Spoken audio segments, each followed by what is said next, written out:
एक घने जंगल के पास एक छोटी सी बस्ती में माधव नाम का एक गरीब लकड़हारा अपनी पत्नी और प्यारी बेटी के साथ रहता था। वो रोज जंगल से लकड़ियां काटता और बड़ी मुश्किल से 2 वक्त की रोटी कमा पाता था। हे भगवान, आज तो बहुत कम पैसे मिले। कल के खाने का इंतजाम कैसे होगा जी? चिंता मत करो, कल मैं और मेहनत करूंगा, कुछ न कुछ इंतजाम हो जाएगा। उसी बस्ती में धनीराम नाम का एक बेईमान और लालची सेठ रहता था। उसकी नजर हमेशा दूसरों की चीजों पर रहती थी। एक दिन जब माधव जंगल में लकड़ियां काट रहा था, तभी अचानक उसके हाथ से कुल्हाड़ी फिसलकर किसी चीज से जा टकराई। वो तुरंत आगे बढ़ा और देखा कि एक छोटा, बेहद खूबसूरत और रंग बिरंगा पक्षी उसकी कुल्हाड़ी से घायल होकर जमीन पर तड़प रहा था। ये क्या हो गया? बेचारी छोटी सी जान, डर मत, मैं तुम्हारी मदद करूंगा। माधव उस घायल चिड़िया को अपने घर ले आया। माधव और उसके परिवार ने चिड़िया की पूरी देखभाल की। चिंता मत करो, अब सब ठीक हो जाएगा। धीरे धीरे वो छोटी सी चिड़िया पूरी तरह ठीक हो गई। एक रात जब माधव और उसका परिवार शांति से भोजन कर रहे थे,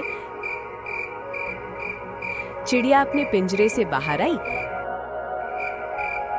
कमरे के एक कोने की ओर उड़ गई और वहां एक चमकदार सोने का टुकड़ा गिरा दिया। ये सब देखकर माधव हैरान रह गया। हे भगवान, ये तो सोना है। दूसरे दिन सुबह की नरम धूप में माधव अपने घर के आंगन में आराम कर रहा था। तभी पक्षी ने फिर ऐसा ही किया। देख रही हो, इस छोटी सी चिड़िया ने तो आज फिर से सोना दे दिया है। मुझे तो लग रहा है कि ये कोई साधारण पक्षी नहीं है, बल्कि सोना देने वाली एक जादुई चिड़िया है। धीरे धीरे चिड़िया रोज थोड़ा थोड़ा सोना देने लगी। माधव अमीर हो गया और उसका कच्चा घर अब पक्का हो गया। लेकिन माधव ने कभी अपनी धन पर घमंड नहीं किया। वो हमेशा जरूरतमंदों की मदद करता रहा। अरे काका, क्या हो गया? इतने उदास क्यों बैठे हो? क्या बताऊं बेटा, बरसात का मौसम आने वाला है और घर की हालत तो तुम जानते हो, चारों ओर से पानी टपकता है। काका, अब तो घर की मरम्मत करा ही लो।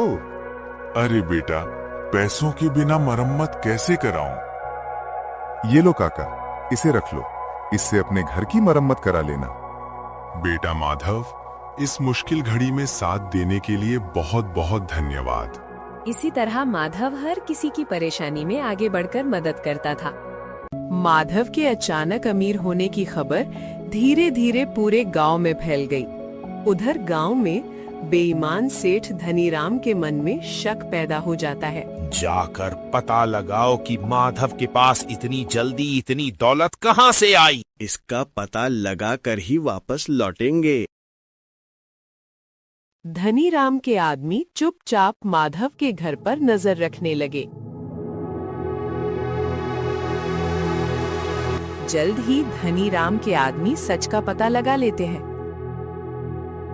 चलो जल्दी से जाकर सेठ को चिड़िया के बारे में बता देते हैं। हाँ, चलो अभी चलते हैं।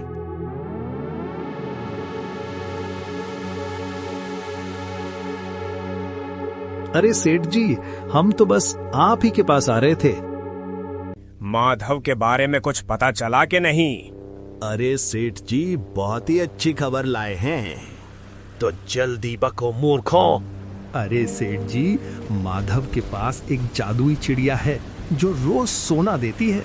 ये सुनकर धनीराम का लालच और भी बढ़ गया। मेरे अलावा किसी के पास इतना धन कैसे आ सकता है?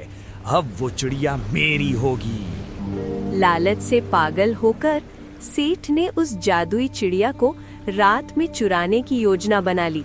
और जैसे ही रात हुई, देखो गांव वाले सब सो गए हैं, यही सही मौका है, चुपचाप चिड़िया को चुरा लेते हैं। ठीक है सेठ जी, जल्दी चलिए। और इस तरह सेठ और उसके आदमी रात के अंधेरे में चुपचाप माधव के घर की ओर चल पड़े। धीरे धीरे कदम बढ़ाते हुए वे घर के अंदर घुसते हैं और मौका मिलते ही चिड़िया को चुराकर अपने साथ ले जाते हैं। अब ये चिड़िया मेरी है। सेठ अपने घर पहुंचा। उसने चिड़िया को एक आलीशान सोने के पिंजरे में रखा और इंतजार करने लगा कि वो सोना कब देगी। अब मेरी किस्मत चमकने वाली है। मेरे पास इतना सोना होगा कि गिनते गिनते थक जाऊंगा। इतना पैसा होगा कि लोग बस मेरा नाम ही लेंगे। सब कुछ मेरा, सिर्फ मेरा। लेकिन चिड़िया ने कुछ नहीं किया।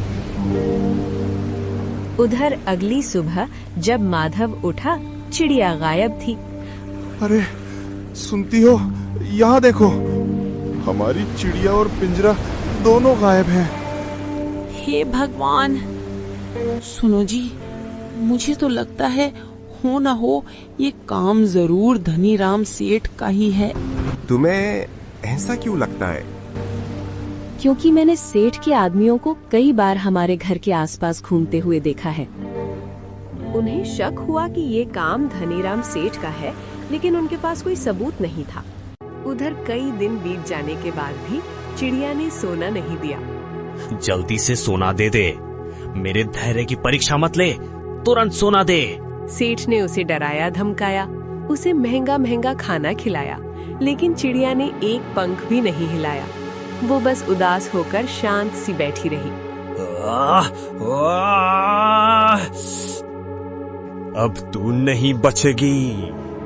जैसे ही सेठ उसे मारने वाला था, चिड़िया अचानक बोल पड़ी। मैं सोना सिर्फ अच्छे दिल वालों को देती हूँ।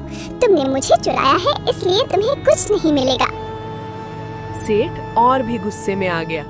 वो चिड़िया को पटकने ही वाला था कि तभी गांव वाले अंदर घुस आए। माधव ने उसे रंगे हाथों पकड़ लिया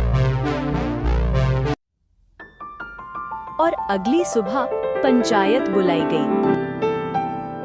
माधव, सच सच बताओ, क्या हुआ था? मैंने चिड़िया की देखभाल की, वो खुद मेरे पास आई थी। मैंने किसी से कुछ नहीं छुपाया। हाँ हाँ, माधव सच कह रहा है। हाँ, हमने खुद देखा है। वो हमेशा सबकी मदद करता है। और सेठ, तुम अचानक चिड़िया के साथ कैसे पकड़ में आए? मैं तो बस उसे बचाने। झूठ मत बोलो सेठ, चिड़िया तुम्हारे घर से मिली और वो माधव की थी। सच सामने आ गया। सेठ की बेईमानी और लालच आज सबके सामने खुल गया है। पंचायत का फैसला है कि चिड़िया वापस माधव को दी जाए और सेठ को गांव के लिए भारी जुर्माना देना होगा। मैं अपनी गलती मानता हूँ और मैं गांव वालों से माफी भी मांगता हूँ। माधव को उसकी चिड़िया वापस में दे। माधव और उसका परिवार खुशी खुशी रहने लगे। माधव ने उस सोने का उपयोग स्कूल बनवाने और कुआं खुदवाने में किया, ताकि गांव वालों की मदद हो सके। सेठ धनीराम सबक सीख गया। सच्चा धन लालच में नहीं, बल्कि ईमानदारी और दया में होता है।